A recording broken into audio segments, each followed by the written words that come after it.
कि 17 दिसंबर 2024 यानी मंगलवार को पड़ रही है पौष मास की पहला मंगलवार द्वितीया तिथि। और दोस्तों, यह वह तिथि है जो पौष मास में पड़ने वाली सबसे बड़ी तिथि है, क्योंकि यह मंगलवार के दिन पड़ रही है और इसका बहुत ही बड़ा और विशेष महत्व होता है।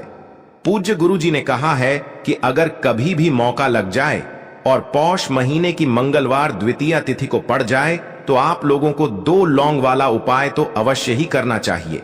इन दोनों का संयोग बहुत ही कम आता है। इसी के साथ में गुरु जी ने अपनी शिव पुराण कथा में बताया है कि इस दिन आपको 1-2 लौंग वाला उपाय तो आपको अवश्य ही करना चाहिए, क्योंकि ऐसा दिन पूरे साल में सिर्फ एक ही बार आता है। और दोस्तों, आप सभी लोग जानते हो कि मंगलवार द्वितीया तिथि का अगर सबसे बड़ा कोई उपाय है तो वह 2 लौंग वाला उपाय है। तो दोस्तों, मंगलवार द्वितीया तिथि के दिन आप लोगों को इस 2 लौंग वाला उपाय को जरूर करना है। बहुत सारे लोग होंगे जिन लोगों ने इस उपाय को ना किया हो, मतलब पूरा साल निकल गया, उन्होंने किसी भी दिन इस 2 लौंग वाला उपाय को ना किया हो। पर दोस्तों, आपके पास एक आखिरी मौका बचा हुआ है, जो कि 17 दिसंबर मंगलवार द्वितीया तिथि के दिन है। इस दिन आप लोगों को इस वाले उपाय को जरूर कर लेना है। भले ही आपने पूरे महीने भर इस उपाय को ना किया हो, पर अगर आपने इस पौष महीने के मंगलवार द्वितीया तिथि के दिन अगर इस वाले उपाय को कर लिया तो आपको इस उपाय को करने का वह फल मिलेगा जिसकी आपने कभी कल्पना भी नहीं करी होगी। इसीलिए आप लोग इस वाले उपाय को एक बार जरूर कर लेना है, ताकि आप लोगों के हाथ से यह मौका ना जा सके और आपको इस उपाय को करने का फल मिल सके। दोस्तों, यह उपाय पंडित जी ने अपनी अभी की ही श्री शिव महापुराण की कथा में बताया है। जी, इस उपाय को आज हम आपको बहुत अच्छे से समझाने वाले हैं।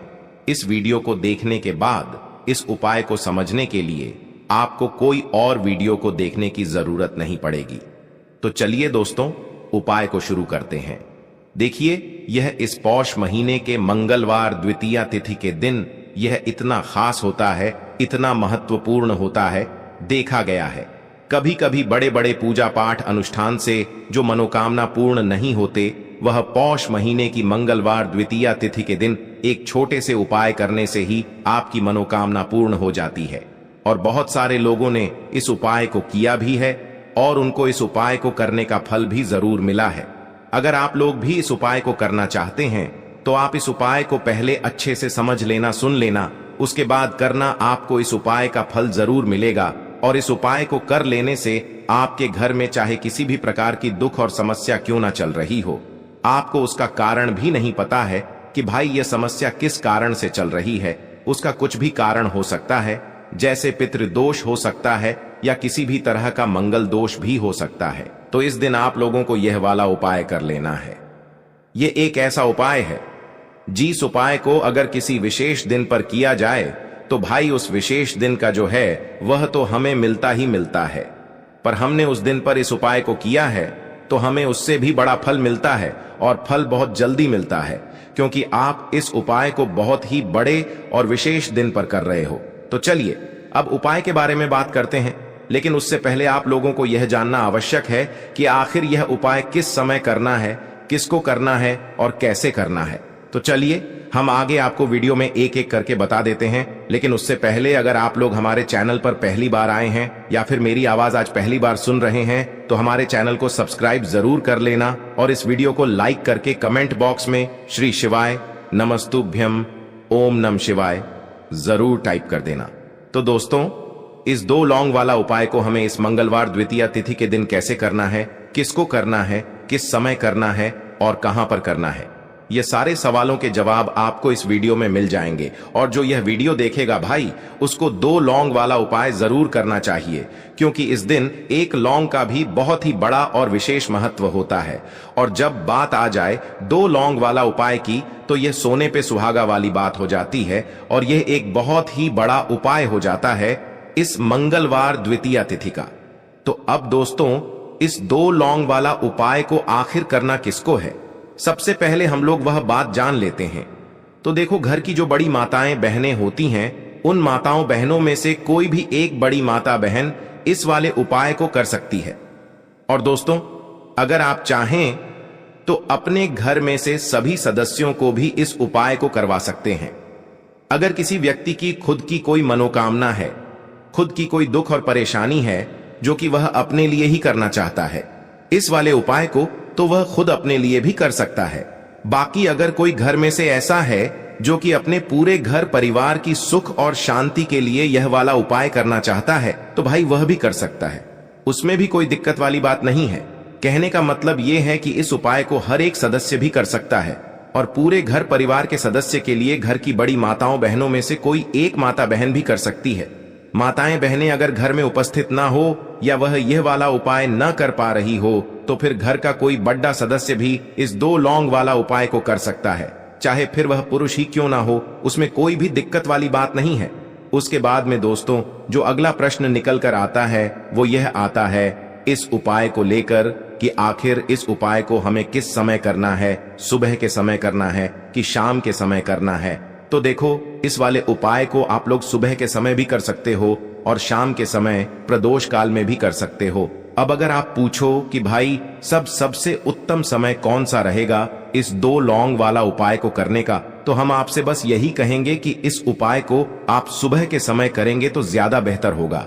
बाकी अगर प्रदोष काल शाम के समय भी करेंगे तो भी अच्छा होगा, उसमें कोई भी दिक्कत वाली बात नहीं है। तो अब दोस्तों जो अगली सबसे बड़ी और महत्वपूर्ण बात आती है वह यह आती है कि सुबह अगर हम उपाय को करेंगे तो हमें कितने बजे से लेकर कितने बजे तक के बीच में करना है, और शाम के समय प्रदोष काल में करेंगे तो हमें कितने बजे से लेकर कितने बजे के बीच में करना है। तो देखो, सुबह जितनी जल्दी हो सके आप उपाय को करने की कोशिश करना। बाकी अगर किसी कारणवश लेट भी हो जाओ, थोड़ी देर भी हो जाए, तो 10 या 11 बजे तक भी आप उपाय कर लेना, पर 12 बजे से ज्यादा देरी ना हो, ठीक है? इस बात का ध्यान रखना। उसके बाद में दोस्तों अगर शाम के समय प्रदोष काल की बात करें, प्रदोष काल का जो समय होता है वो शाम के 6 बजे से शुरू हो जाता है। मतलब शाम के 6 बजे से लेकर 7 बजे के बीच का जो समय होता है यह समय प्रदोष काल का समय होता है। तो आप इस उपाय को 7 या 8 बजे के बीच में भी कर सकते हो। मतलब शाम के 6 बजे से रात 8 बजे के बीच में आप कभी भी इस वाले उपाय को कर सकते हो, उसमें कोई भी दिक्कत वाली बात नहीं है। देखिए, पौष का पूरा महीना भगवान सूर्य को समर्पित होता है जो हमें हमारे जीवन में तेज की प्राप्ति करवाते हैं और साथ ही साथ जीवन से अंधकार को दूर करते हैं। देखिए, पूज्य गुरुदेव की कथा को सुन करके और समझ करके ही आपको समझाने का पूरा प्रयास करेंगे, लेकिन उससे पहले वीडियो को लाइक करें, चैनल को सब्सक्राइब करें। चलिए दोस्तों, जान लेते हैं पहले विशेष उपाय के बारे में। देखिए, यदि आपने कर्जा बहुत ही अधिक ले रखा है तो विशेषकर उन लोगों को यह उपाय करना चाहिए।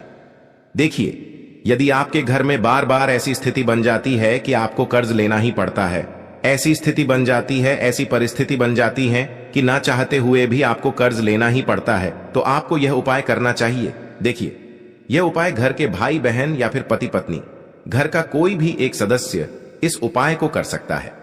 साथ ही साथ घर के बच्चे भी यह उपाय कर सकते हैं। बहुत ही प्यारा सा उपाय है।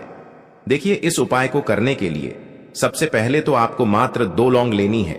लौंग जो है आपको फूल वाली लेनी है, खंडित नहीं होनी चाहिए, इस बात का आपको ध्यान रखना है। इसी के साथ में आपको थोड़ा सा शहद लेना है और इसी के साथ में आपको एक तांबे के पात्र के अंदर शुद्ध जल लेना है और इसी के साथ में आपको एक प्यारी सी बेलपत्र लेनी है। अब देखिए, इन सभी सामग्रियों को लेकर के सबसे पहले तो आपको भगवान शिव के मंदिर में पहुंच जाना है। देखिए, गुरुजी ने बताया है कि यह उपाय आप सुबह से लेकर के शाम तक किसी भी समय में कर सकते हैं। देखिए, मंदिर पहुंचने के बाद आपके पास जो सबसे पहले तो एक बेलपत्र है।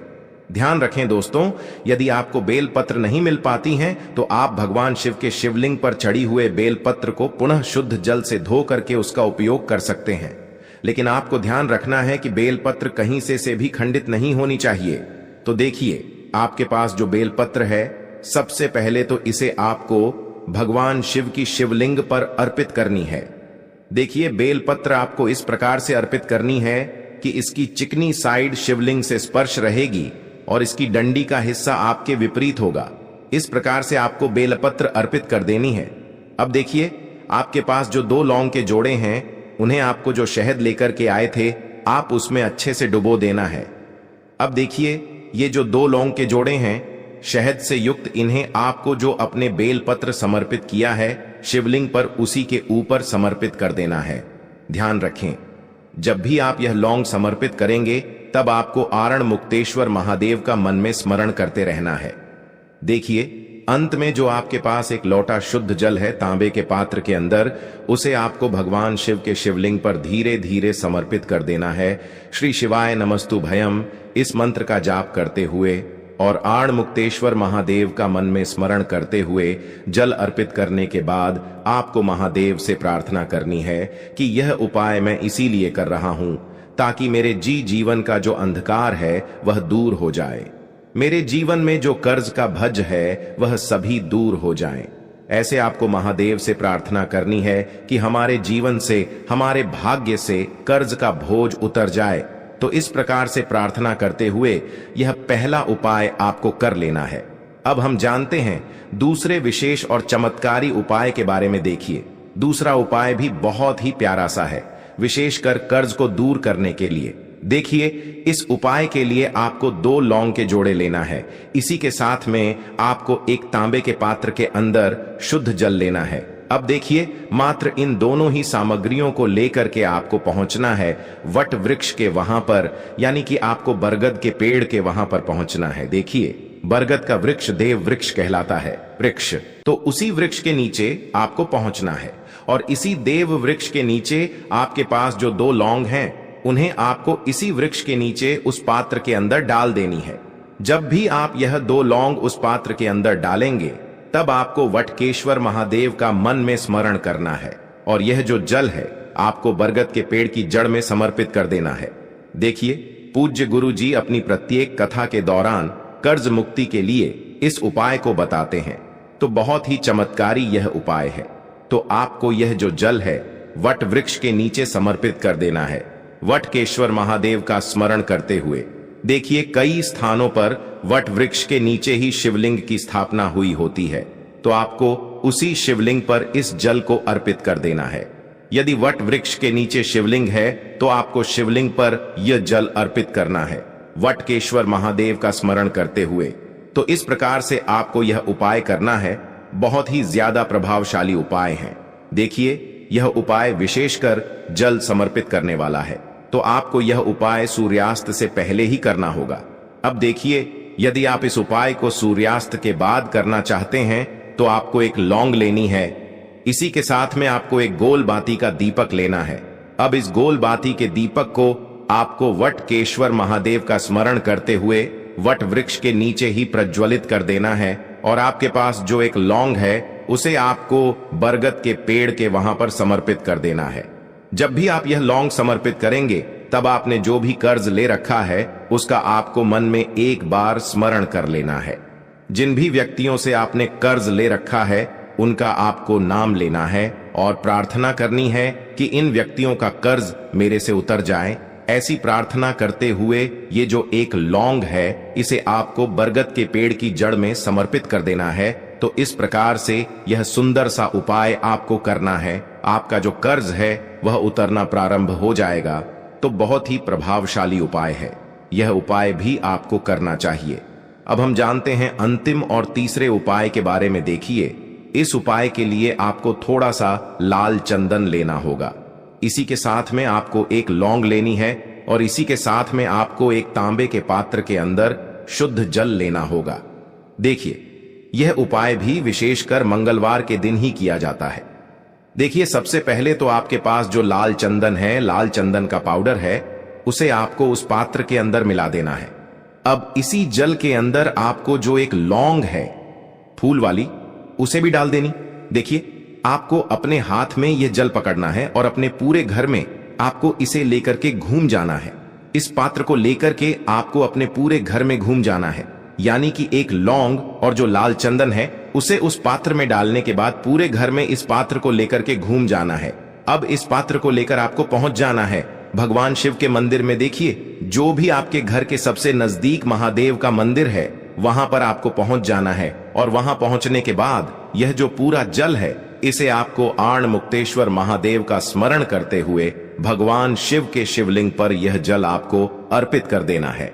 जैसे आप यह जल समर्पित करेंगे वैसे आपको भगवान से प्रार्थना करनी है कि मेरे जीवन में जो कर्ज हैं यह उतरना प्रारंभ हो जाए। ऐसी प्रार्थना करते हुए आरण मुक्तेश्वर महादेव का स्मरण करते हुए यह जल आपको अर्पित कर देना है। यकीन मानिए आपके जो भी कर्ज हैं वह उतरना प्रारंभ हो जाएंगे। देखिए, जैसे आपने जल अर्पित किया, यह जल जैसे ही शिवलिंग से होकर के जलाधारी की ओर बह करके आएगा तो इसी जल को आपको झेल लेना है, यानी कि एक खाली पात्र लेना है, उसमें आपको इस जल को झेल लेना है। यानी कि आपने जो लाल चंदन वाला जल चढ़ाया है यह थोड़ा सा उस पात्र के अंदर आ जाना चाहिए। अब देखिए, इस जल को आपको अपने घर पर लेकर के आ जाना है। देखिए, यदि आपके पति हैं, यदि वह नौकरी कर रहे हैं तो उनको नौकरी वाले स्थान पर इस जल का छिड़काव करना है। यदि आपके घर में व्यापार है तो व्यापार वाले स्थान पर इस जल का छिड़काव करना है। आपका व्यापार और आपकी जो नौकरी वह इतनी अच्छे से चलेगी कि जो आपका जो कर्ज है वह उतरना प्रारंभ हो जाएगा। और साथ ही साथ इस जल का छिड़काव आप अपने स्वयं के घर पर भी कर सकते हैं।